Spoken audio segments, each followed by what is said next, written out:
화제가 되는 이슈들 짚어보겠습니다. 양지민 변호사와 함께합니다. 어서 오십시오. 안녕하세요.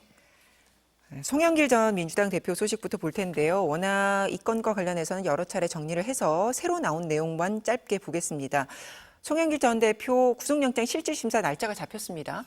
맞습니다. 다음 주 월요일에 실질 심사를 받게 됐습니다. 일반적으로 영장 실질 심사의 경우에는 굉장히 신속하게 당일에 심리를 마치는 것이 원칙이고요. 그러다 보니까 이제 영장 실질 심사가 있는 그 당일 늦은 밤이라든지 다음 날 이르면 이렇게 새벽 정도에 나오는 게 이제 결과가 나오는 게 일반적이고요. 일단은 구속영장 심사를 받게 된 상황에서 검찰은 조금 더 이 범죄의 소명에 이르기까지의 좀 초점을 맞춰서 지금 증거들을 취합하고 최종 정리를 하고 있을 것으로 보입니다.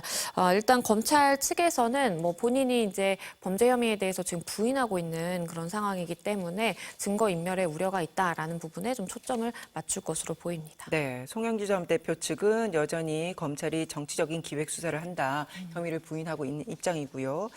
세 가지 혐의에 대해서는 정리를 해드렸었습니다. 그리고 또 한 가지 주목이 되는 부분이 송영길 전 대표의 구속 여부를 결정할 판사가 유창훈 부장판사로 알려졌는데 시청자들도 이름이 낯익다 이렇게 생각을 하실 것 같은데요. 민주당 돈봉투 사건이나 이재명 대표 사건 관련해서 영장 실질심사를 맡았던 판사예요. 맞습니다. 사실 이제 영장 실질 심사를 담당하는 판사의 이름을 일반인들이 이제 기억을 한다는 게 참 좀 이례적으로 느껴지기도 합니다. 근데 그만큼 정말 많은 사람들에게 이제 기억이 되는 그런 굵직한 사건들에 대해서 사실 이제 영장을 발부할지 말지를 이제 판단을 했던 것인데요. 언급을 해주신 것처럼 이재명 대표에 대해서 영장을 기각했던 판사고요. 그리고 반대로 이제 돈봉투 관련 사건에 대해서는 관련 당사자들에 대해서는 영장을 발부를 했습니다.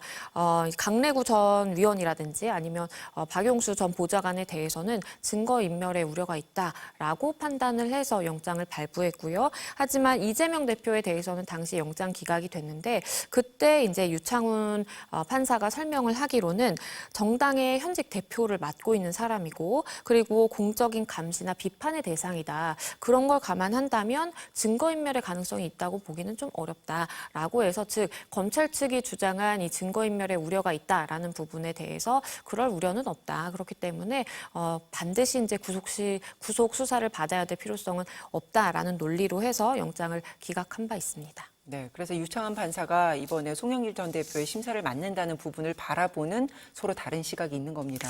그렇죠. 왜냐하면 이재명 대표에게 적용된 논리를 그대로 송영길 전 대표에게 적용을 한다면 사실상 증거인멸의 우려가 없다라고 판단될 가능성이 좀 높아 보입니다. 왜냐하면 송영길 전 대표도 현직 정당의 대표는 아니지만 하지만 어쨌든 공적 감시를 받고 있는 이제 입장인 것이고 그리고 주거가 불분명하다든지 이런 요소는 없거든요. 그렇게 본다면 이제 어쨌든 증거인멸 우려가 없다라고 이제 볼 여지는 굉장히 많은데요. 반대로 돈봉투 사건에 있어서 관련 당사자들을 이미 이제 구속을 한 사람이 2명이나 있습니다. 그러면 일반적으로 그 관련 사건의 당사자들의 이제 수사의 형평성이라든지 이런 것들을 맞추기 위해서 어느 정도 좀 비슷하게 결을 가져가는 것도 사실 일반적이거든요. 그렇기 때문에 일각에서는 돈봉투 사건 관련돼서는 구속된 당사자들이 이미 있기 때문에 그 의혹의 정점이라고 지금 검찰이 판단하고 있는 송영길 전 대표에 대해서도 기각은 쉽지 않을 것이다라고 보는 입장도 있고요. 반대로 이 이재명 대표의 이제 대해서 적용됐던 논리처럼 전 대표이긴 하지만 어쨌든 공적 인물이기 때문에 증거인멸 우려에 대해서 있다라고 보기는 좀 무리 아닐까라는 시각도 있습니다. 송 전 대표의 구속 여부는 아마도 월요일 그래서 밤 자정쯤에 나오지 않을까 이렇게 예측이 되고 있는데요. 송 전 대표의 구속 여부가 향후 이제 돈봉투 사건에 어떤 영향을 미칠지를 짚고 넘어가죠. 네, 일단 이제 돈봉투 사건의 이제 의혹의 핵심 정점으로 지목되는 사람이 송영길 전 대표입니다. 그렇기 때문에 만약에 이제 구속이 된다고 한다면 그러면 사실상 법원에서는 범죄 혐의에 대해서 입증 단계는 아니지만 어느 정도 소명이 됐다. 있다라고 판단된 것이거든요. 그렇게 본다면 사실상 돈 봉투를 실질적으로 수수했다라고 일컬어지는 이제 의원들 이름까지도 나온 상황인데 그런 의원들에 대해서도 유죄 선고의 가능성은 굉장히 높아질 수 있다라고 볼 수 있겠고요. 반대로 만약에 이제 구속이 되지 않는다라고 한다면 물론 그것이 바로 막바지 무죄다라고 보기는 좀 어렵겠지만 그래도 검찰 입장에서는 어쨌든 인신 구속의 상태에서 굉장히 수사의 속도를 높일 수 있는 기회였는데 그것을 좀 잃게 되는 그런 가능성이 있다라고 보입니다. 알겠습니다. 다음 소식 넘어가겠습니다.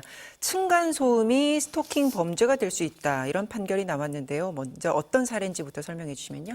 네, 이 사건은 2021년 6월에 경남 김해에서 있었던 일입니다. 한 빌라에서 위층, 아래층 사이에 이제 층간소음으로 문제가 발생한 건데요. 위층에는 이제 주인들이 살고 있었고요. 아래층에 세입자가 살고 있었습니다. 근데 세입자 입장에서는 위층에서 이제 쿵쿵거리는 게 나는 너무 힘들다. 그렇기 때문에 나도 똑같이 해야 되겠다라는 생각을 하게 되고요.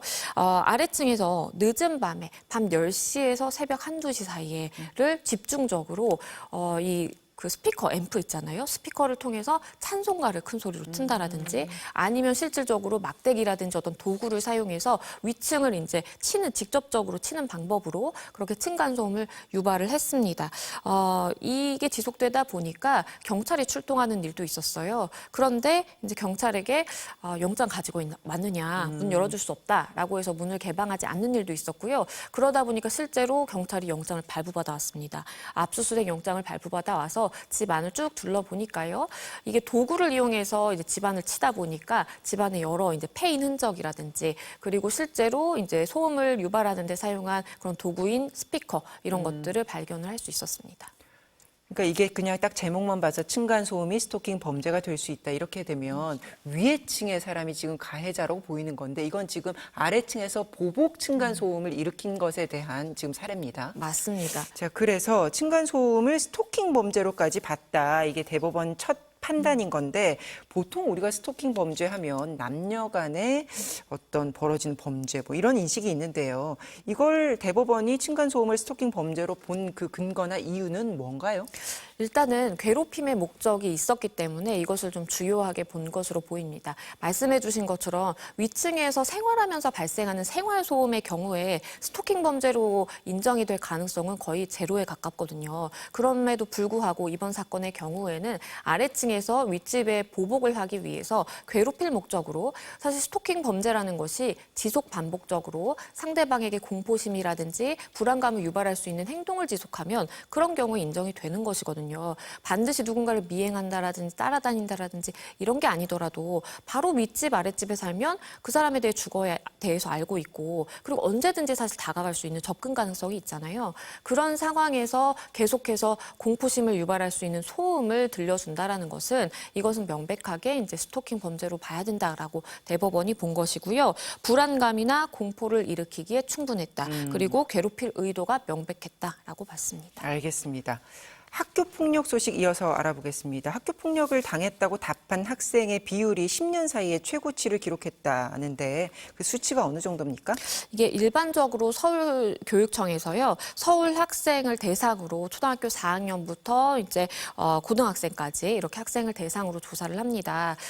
그런데 이게 작년만 해도 2%가 이제 나왔거든요. 네. 내가 실제로 학교 폭력을 경험했다라고 한 학생이 2%였는데 올해 이제 2.2%로 늘어나게 된 것입니다. 사실은 이게 0.2%가 증가했다라고 하면 미미해 보일 수 있지만 응답한 학생이 거의 50만 명 표본이거든요. 예. 그렇기 때문에 2.2%로 늘어난 것이 결코 적은 수가 아니라고 봐야 되는 상황이고요.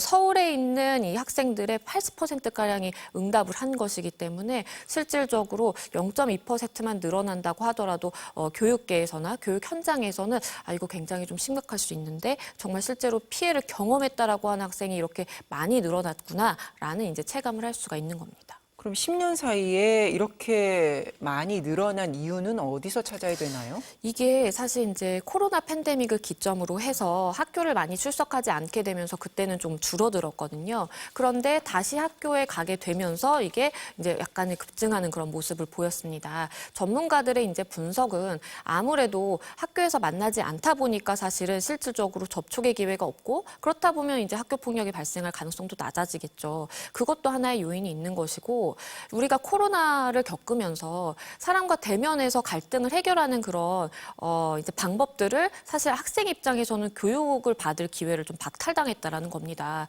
그래서 막상 이제 학교에 출석해서 친구들과 어떤 갈등 상황이 발생했는데 그걸 잘 풀어나가는 그런 스킬이 좀 부족하다 보니까 학교 폭력이 좀 발생할 수 있는 가능성도 높아졌다라는 분석도 있고요. 더불어서 조금의 이제 중요한 것은 강도의 차이인데 네. 학교 폭력의 강도에 대해서도 우리가 조금 더 세부적으로 이제 조사가 필요하다라는 목소리도 있습니다. 그리고 그 강도에 있어서 예민도도 더 높아졌다고 봐야 되는 건가요? 그렇게 볼 수 있을 것 같습니다. 왜냐하면 학생들 입장에서는 출석하지 않은 상황에서 코로나 때 이제 집에 있으면서 대면하는 사람이 줄다가 많아지게 되면 사실 그 자체로도 스트레스일 수 있는데 그 과정에서 갈등이 발생하면 그게 굉장히 민감하게 다가오고 그러면서 아 이거는 학교 폭력이다라고 느낀다라든지 아니면 또는 그러한 그 갈등을 해결하기 위해서 내가 폭력을 행사하게 된다라든지 이런 경우도 있다라고 보입니다.